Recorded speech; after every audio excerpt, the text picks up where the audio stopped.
Okay, young Mark, let's continue our tradition of going around Grand Prix circuits in different forms of transport. Have you got the map? Check, Martin. Okay. Shall I put the ignition on?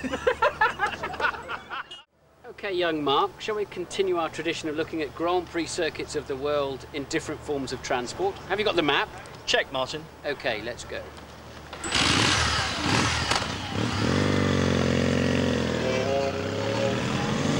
Well, here's the start then. They moved it forward, didn't they, from the good old days? It's such a short run down to the first corner.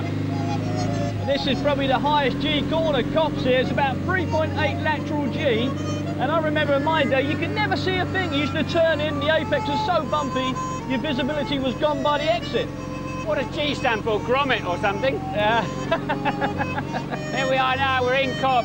I can see plenty from up here. Yeah, well, this is more similar to a Grand Prix car vantage point. I'm only sitting about 7 or 8 inches off the ground. Easy on the curbing. How's your back, old boy?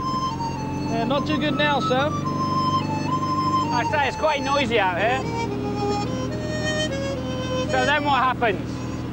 And then we accelerate down here, 190 miles an hour in top gear. Again, we're coming up to this. It's called maggots, isn't it? That's it, maggots. Have you ever been around here before? Changed a lot since my day. Lean in.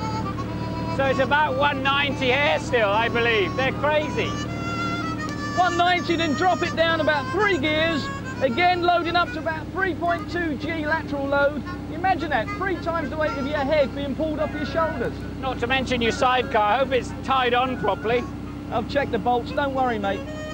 And get ready, it's one of my corners this time again.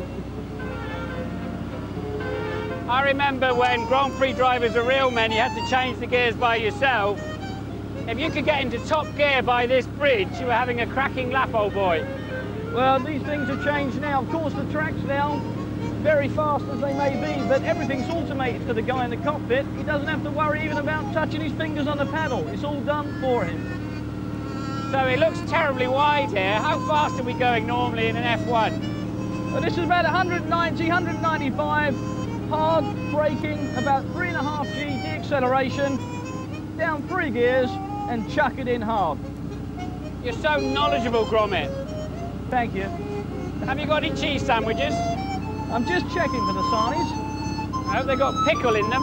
I can't eat them without pickle. This is also a tough little corner and one of the overtaking spots for a modern day Grand Prix car. We've seen many a guy tuck underneath someone coming into valve corner. Well, isn't that cheating going up the inside? No, old chap, it's allowed these days, but you don't see much of it. And you've got to get your chair right over the curb, haven't you? I better change the gears. So then this is club, tremendous corner, tremendous. It's a great corner, one of those tough corners where you're consistently building up more lateral G. The more you accelerate... What do? We head off out here somewhere? No, old chap, you're off the racetrack. I'm afraid you'd get disqualified. Abbey, I believe this is called. So still motoring along nicely, and then you hit the anchors, yes? Hard on the brakes again for this one. Another overtaking spot. Oh, it's your way, isn't it? Yeah, my way, old boy. Okay. Better make it... Terribly friendly, isn't it? Better make it look authentic. And what sort of speed on the exit? On the exit here, we're coming out about 150 miles an hour, and we're coming up now to Bridge Corner, one of the fastest corners, 180 odd miles an hour on approach, and then just taking a bit of speed off, 5th, 6th gear, 3.6 G. Very high G load and very committed for them. Still doing about 100, down into 3rd gear.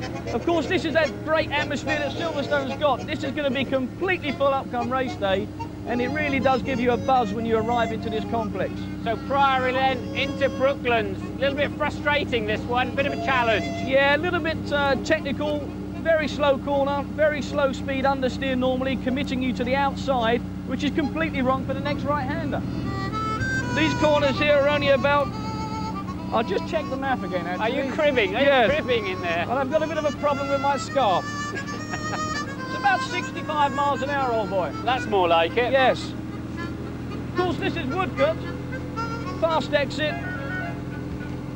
What are all these little yellow lines and white lines? Can't you park here or something? There's a no parking zone with the yellows, but you can line up behind those white stripes. That is the grid. The atmosphere here is tremendous. Remember when those grandstands are full up with people on race day? Marvellous, and all waving the Union, well, most of them waving the Union Jacks anyway. Well, I tell you what, it seemed little more than 30 or 40 miles an hour to me. It's such a wide track, but absolutely wonderful, of course, as ever. Good memories here, old boy? Good memories, old boy, and thanks for the journey. Appreciate it. It was my pleasure, and well, I bet they won't be able to go any faster than this on race day. That was spectacular.